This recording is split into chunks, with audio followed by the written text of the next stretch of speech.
ကျွန်တော်တို့ဒီချင်းညီနောင်ကို2023ခုနှစ်ဒီဇင်ဘာလ30ရက်မှာတရားဝင်ဖွဲ့စည်းကြောင်းပေါ့ကြေညာချက်ထုတ်ပြန်ခဲ့တာဆိုရင်ဒီနေ့2025ဒီဇင်ဘာလ30ရက်နေ့မှာနှစ်တိုင်ခဲ့ဖြစ်ပါတယ်ဒီနှစ်တိုင်တဲ့ကာလမှာကျွန်တော်တို့စိန်ခေါ်မှုအမျိုးမျိုးပေါ့ဒီနော်စိန်ခေါ်မှုအခက်အခဲအများကြီးကျော်လွှားခဲ့ရပါတယ်အနေအမြင့်အတက်အကျမျိုးစုံနဲ့ကျော်လွှားလာပြီးတော့မှကျွန်တော်တို့ရဲ့အိမ်နီးချင်းကောင်းတွေမဟာမိတ်ကောင်းတွေတိုင်းသားညီကိုမောင်နှမအားလုံးရဲ့ဝမ်းရံပံ့ပိုးပေးမှုကြောင့်ကျွန်တော်တို့ဒီနေ့ဒီချိန်အထိမှာဒီလိုအနေထားကိုရောက်ရှိလာတာဖြစ်ပါတယ်သူသဖြင့်ကျွန်တော်တို့ကိုအများအားပံ့ပိုးပေးတဲ့ ULAA တော်လကောင်း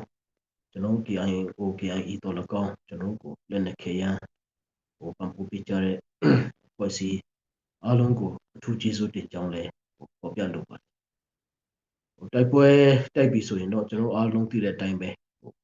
ဆုံးရှုံးမှုတွေနစ်နာမှုတွေအများကြီးကြုံရပါတယ်ဒီတိုက်ပွဲကာလတစ်လျှောက်တော်လှန်ရေးတစ်လျှောက်မှာအသက်ပေးသွားကြတဲ့ကျွန်တော်တို့ရဲ့တော်လှန်ရေးရဲဘော်ရဲဘက်များနဲ့ဦးလက်အင်ကဆုံးရှုံးသွားကြတဲ့ကျွန်တော်တို့ရဲ့ရဲဘော်များကိုလည်း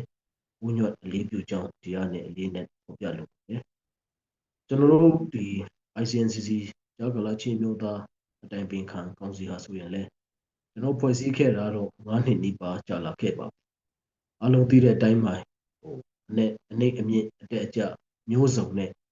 ဒီနေ့အချိန်ထိတော်လှန်ရေးရဲ့ပြမပန်းတိုင်ဖြစ်တဲ့အာဏာရှင်စနစ်ပြုတ်ကျရေးနဲ့ Federal Democracy ပြည်ထောင်စုတည်ဆောက်ရေးဆိုတဲ့အကြွေးကြော်တာနေနဲ့အတူမဆုတ်မနေနဲ့ဘယ်လိုပဲစိန်ခေါ်မှုတွေခက်ခဲမှုတွေကြုံတွေ့နေရပါစေမဆုတ်မနေတော့ဇွဲလုံးလောက်ဝေရနဲ့ယနေ့အထိကျွန်တော်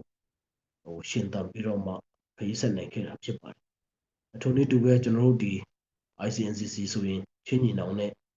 လက်တွဲပြီးတော့စီးရင်နိုင်ငံရေးကိုအန်ချက်ညီနဲ့ကျွန်တော်ချင်းမျိုးသားရေးကိစ္စတွေရောဒီထောင်စုတစ်ခုလုံးလွတ်မြောက်ရေးမှာတောင်းတနေရကနေပါဝင်ဖို့အရေးဒီမှာကိုကျွန်တော်တက်တက်ကြွကြွတော်လှန်ရေးလုပ်နေတဲ့အဖွဲ့အစည်းပဲဖြစ်ပါတယ်ဆိုတော့ကျွန်တော်ရှေ့ဆက်ပြီးတော့လဲကျွန်တော်ရဲ့ဒေတာလွတ်မြောက်ယုံတာမကပဲဒီထောင်စုရဲ့တခြားဒေတာတွေလည်းလွတ်မြောက်ဖို့အတွက်ကျွန်တော်တို့ကိုစွမ်းညံဆောင်ရှိတဲ့လောက်နဲ့လည်းအကျိုးစားတော့မှာဖြစ်ပါတယ်ဒီနေ့တူပဲကျွန်တော်ချင်းမှာအများအားဖြစ်နေတဲ့ကျွန်တော်တို့ရဲ့ပြဿနာတွေပေါ့နော်ကျွန်တော်ရဲ့ပြဿနာကိုလည်းပြည်လဲလဲနဲ့ဖြေရှင်းနိုင်ဖို့အတွက်လည်းကျွန်တော်ဆက်ပြီးတော့စူးစမ်းသွားဖို့ရှိပါတယ်ကျွန်တော်တော်လှန်ရေးကာလမှာတော်လှန်ရေးမတိုင်ခင်မှာကျွန်တော်အားလုံးကြုံတွေ့ခဲ့ရတယ်လို့ပါပဲချင်းမှာလည်းကြုံတွေ့နေကြပါတယ်တခြားဒေသမှာလည်းကျွန်တော်ကြုံရတယ်လို့ပေါ့လေနော်ကျွန်တော်ချင်းမှာလည်းကြုံရပါတယ်ဒါတွေကကောင်းတဲ့အတူယူစရာကောင်းနေတော့မဟုတ်ပါဘူးဒါမဲ့လည်းဒီလိုအချိန်ကာလမှာတော့ဒီလိုအခြေအနေတွေကိုကြော်ဖြတ်ဖို့ပေးလာတဲ့အနေအထားမှာကျွန်တော်တို့လည်းမလွှဲမသွေကြုံရတာဖြစ်ပါတယ်ဒါတော့လည်းအလုံးကနားလည်ပေးလိမ့်မယ်လို့ကျွန်တော်ညွှန်တင်ပါတယ်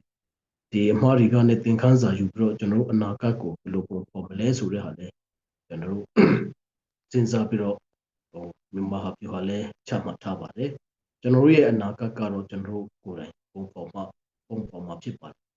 ကျွန်တော်ရဲ့စီးလုံးညီညွတ်မှုအားကျွန်တော်ချင်းတစ်ခုလုံးစီးလုံးယုံနဲ့လေကျွန်တော်တိုင်းပြည်တစ်ခုလုံးတော့မြောက်ဖို့ဆိုတာမလွယ်ကူပါဘူးအထူးနည်းတူပဲကျွန်တော်ချင်းဆိုတဲ့ကျွန်တော်တို့အမီနာမအောက်မှာစူးစီးမှုမရှိရင်လည်းချင်းတစ်ပြည်လုံးလွတ်မြောက်ဖို့ဆိုတာကအင်မတန်မှခက်ခဲပါတယ်ဒါတွေကိုလည်းကျွန်တော်အားလုံးကနားလည်ပါတယ်အားလုံးသိတဲ့အတိုင်းပါပဲကျွန်တော်တို့ဒီအခုဆိုရင်တော့ကျွန်တော်ချင်းညီနောင်ဆိုရင်မြို့တစ်မြို့ပဲကြံတော့နော်ကျွန်တော်ရဲ့ထိန်းချုပ်နယ်မြေတွေထဲမှာမြို့တစ်မြို့ပဲကြံတော့တဲ့အထိစွန်းစွန်းတမန်နဲ့ကျွန်တော်စူးစမ်းနေပါတယ်ကြံနေသေးတဲ့တခြားမြို့တွေကလည်းကျွန်တော်တို့ရဲ့တာဝန်လို့ကျွန်တော်တို့မှတ်ယူကျွန်တော်တခြားမြို့တွေလည်းလွတ်မြောက်ကျွန်တော်ချင်းနယ်မြေထဲကတခြားမြို့တွေလွတ်မြောက်အောင်လည်းကျွန်တော်အစုကိုစွမ်းညံဆုံးရှိသမျှနဲ့ပရိပက္ခကိုရှောင်လွှဲပြီးတော့မှကိုစွမ်းညံစွမ်းရှိသမျှနဲ့ကျွန်တော်တို့ဆက်ပြီးတော့တိုက်ပွဲဝင်သွားမှာဖြစ်ပါတယ်အားလုံးလည်းအတူတကွဒီထောင်စုလွတ်မြောက်ပြီးမှလည်း ကျွန်တော်တို့တိုက်ပွဲဝင်သွားဖို့ရှိပါတယ်အခုဆိုရင်လည်းအားလုံးသိတဲ့အတိုင်းပေါ့နော်ကျွန်တော်တို့ဒီဖလမ်မြုပ်နယ်ဖက်မှာလည်းတိုက်ပွဲတွေပြင်းပြင်းထန်ထန်ဖြစ်နေပါတယ်ဒီကောင်စီဘက်ကနဲ့ပြင်းပြင်းထန်ထန်ထိုးစစ်ဝေဟင်မြေပြင်ပူပေါင်းပြီးတော့မှပြင်းပြင်းထန်ထန်ထိုးစစ်စီနေတဲ့အခါမှာတိုက်ပွဲတွေအပြင်းထန်ဖြစ်နေပါတယ်ထိုနည်းတူပဲကျွန်တော်တို့ဒီမြုပ်နယ်ဖက်မှာဆိုရင်လည်းတိုက်ပွဲတွေကပြင်းပြင်းထန်ထန်ဖြစ်နေပါတယ်တောက်လျှောက်ပေါ့နော်အခုဆိုရင်လည်းတောက်လျှောက်ဒီမြုံနာတဝိုင်းမှာတောက်လျှောက်တိုက်ပွဲတွေပြင်းထန်နေပါတယ်တိုက်ပွဲဖြစ်တဲ့အားလျော်ဆိုကျွန်တော်ရဲ့ရဲပေါ်ရဲဖက်တီလည်းဆုံးရှုံးနေတာမှုတွေလည်းကျွန်တော်ကြုံရပါတယ်ထိုနည်းတူပဲကျွန်တော်တို့ဒီဖက်ကချင်းပြည်နယ်တောင်ပိုင်းဖက်မှာဆိုရင်လည်းမကွေးတိုင်းပေါ့နော်ကျွန်တော်တို့ဒီ CPU CPA ထိချုပ်နယ်မြေကနေတော့ပြီးတော့မှဒီမကွေးတိုင်းပေါ့မကွေးတိုင်းမှာလည်းတိုက်ပွဲတွေကတော့ခက်စစ်စစ်ဖြစ်နေပါတယ်အဲ့ဒီတိုက်ပွဲတိုင်းမှာလည်းကျွန်တော်တို့ဒီချင်းညီနောင်ရဲ့ရဲဘော်တွေကစွန်းစွန်းတမန်နဲ့ပါဝင်နေပါတယ်မကွေးတိုင်းဖက်မှာကျွန်တော်တို့ရဲ့ရဲဘော်တွေကတာဝန်ပေါ့နော်ဒီရှေ့တန်းစစ်မြေပြင်မှာတာဝန်ထမ်းဆောင်နေတာကလေးလနေပါရှိနေပါပြီတောက်လျှောက်ခုတာဝန်ထမ်းဆောင်နေကြပါဆိုတော့ကျွန်တော်တို့ချင်းညီနောင်ရဲ့မူရောကျွန်တော်ရဲ့သဘောတရားကကိုယ်နေရာကိုယ်ဒေတာလေးမှာပဲကွက်ပြီးတော့မှကိုကာကွယ်ခုခံဖို့မဟုတ်ပါဘူးကျွန်တော်တို့ရဲ့လွတ်မြောက်မှုเนาะကျွန်တော်တို့ရဲ့လွတ်မြောက်မှုကိုကာကွယ်ဖို့အတွက်ဒေတာအသီးသီးမှာရှိတဲ့အဖွဲ့အစည်းတွေမိသည့်လူမျိုးနဲ့မဆိုပေါ့เนาะကျွန်တော်ချင်းညီနောင်ရဲ့မှုမှာတော့ဒီအာဏာရှင်စနစ်ကိုတောင်းထန်တိုက်ခိုက်နေကြတဲ့မိသည့်လူမျိုးနဲ့မဆိုပူပေါင်းဆောင်ရွက်နိုင်ဖို့အတွက်လည်းကျွန်တော်တို့အစွမ်းကုန်စူးစမ်းနေပါတယ်ရှေ့ရတာတကတွေမှာလည်းအားလုံးမြင်တဲ့အတိုင်းပါပဲကျွန်တော်တို့တိုင်းရင်းသားညီကိုတော်လှန်ရေးအင်အားစုအကုန်လုံးနဲ့ချစ်ကြည်ရင်းနှီးမှုကိုတိဆောက်ပြီးတော့မှကျွန်တော်တို့တော်လှန်ရေးကိုလုပ်နေကြတာဖြစ်ပါတယ်ဆက်လက်ပြီးတော့လည်းကျွန်တော်တိုင်းရင်းသားညီကိုမောင်နှမတွေနဲ့ဒီတော်လှန်ရေးအင်အားစုတွေနဲ့ပူးပေါင်းပြီးတော့မှဒီတော်လှန်ရေးအောင်မြင်သည့်အထိကျွန်တော်တို့ဆက်ပြီးတော့တိုက်ပွဲဝင်သွားမှာဖြစ်ပါတယ်ဆိုတော့ကျွန်တော်တို့ဒီချင်းညီနောင်နဲ့ ICNCC ဆိုတာတော့ဝဲချလို့မရပါဘူးကျွန်တော်တို့ဒီတပ်ဖွဲ့သေးပါပဲမိနာမအရာတော့ကျွန်တော်တို့ကွဲပါလိမ့်မယ်ဒါပေမဲ့အတွင်းထဲမှာတော့တပ်ဖွဲ့သေးဖြစ်ပါတယ်ကျွန်တော်တို့ရဲ့ထိန်းချုပ်နယ်မြေပို့ပြီးတော့ကျေပြန့်ဖို့ပေါ့နော်အထူးနည်းတူပဲကျွန်တော်တို့ရဲ့ထိန်းချုပ်နယ်မြေတွေပို့ပြီးတော့မှခိုင်မာဖို့ခိုင်မာတဲ့စစ်မှန်တဲ့လွတ်မြောက်မှုဖြစ်ဖို့အတွက်လည်းကျွန်တော်စမ်းကုန်စူးစမ်းသွားပါမယ်ဒီထဲမှာရောက်ရှိနေကြတဲ့ကျွန်တော်ရဲ့ခေါင်းဆောင်တွေအနေနဲ့လည်းလက်တွဲပြီးတော့မှကျွန်တော်တို့နဲ့အတူတူရှေ့အနာကမှာဒီထက်ပိုကောင်းမွန်တဲ့စုစည်းမှုဒီထက်ပိုကောင်းမွန်တဲ့စီလုံးမှုနဲ့ကျွန်တော်တို့သွားနိုင်ဖို့အတွက်လည်းအားလုံးကဝိုင်းပြီးတော့မှအကြံဉာဏ်တွေပေးဖို့လည်းကျွန်တော်တို့ညှော်လင့်ပါတယ်ချင်းဆိုတာကတော့ဘယ်သူမှဘယ်လိုမှအခွဲခြားလို့မရပါဘူးကျွန်တော်တို့ကိုယ်တိုင်ကလည်းချင်းဆိုတဲ့မိနာမအောက်မှာပဲဆက်ပြီးတော့မှရှင်သန်နေမှာဖြစ်ပါတယ်ဒါကျွန်တော်ရဲ့လူမျိုးကျွန်တော်ရဲ့ဒေတာဒီအေချမ်ဖို့တခြားလူမျိုးတွေနဲ့လည်းကောင်းမွန်တဲ့ဆက်ဆံရေးပေါ့နော်စောစောလည်းကျွန်တော်တဘာပြီးပြောသလိုပါပဲကျွန်တော်တို့တခြားပြည်သူကလည်းပြည်သူဘူးလို့ဆက်ဆံမှုတွေအကျိုးစီးပွားတွေထိုနည်းတူပဲကျွန်တော်တို့ဒီအဖွဲ့အစည်းနဲ့အဖွဲ့အစည်းတစ်ခုနဲ့တစ်ခုဆက်ဆံမှုဒါတွေကိုလည်းထိန်းပြီးတော့မှကျွန်တော်တို့အနာဂတ်မှာအောင်မြင်တဲ့လူမျိုးတွေဖြစ်ချင်ပါတယ်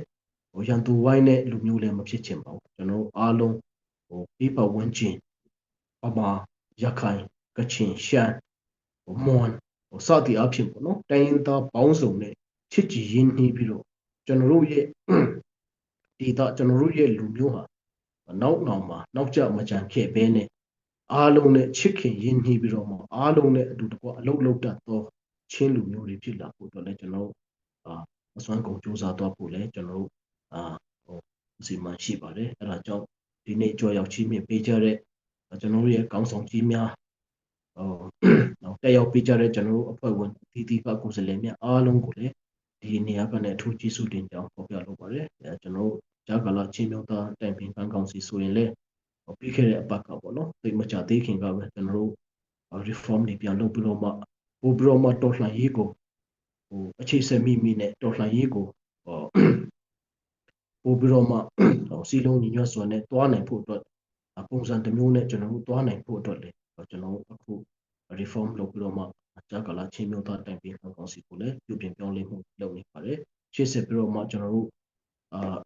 UCC နဲ့တော်လကောင်း NUG နဲ့တော်လကောင်းတခြားညီကို ERO တွေနဲ့တော်လကောင်းဒီ PDF ဖြစ်ဖြစ်ဒီ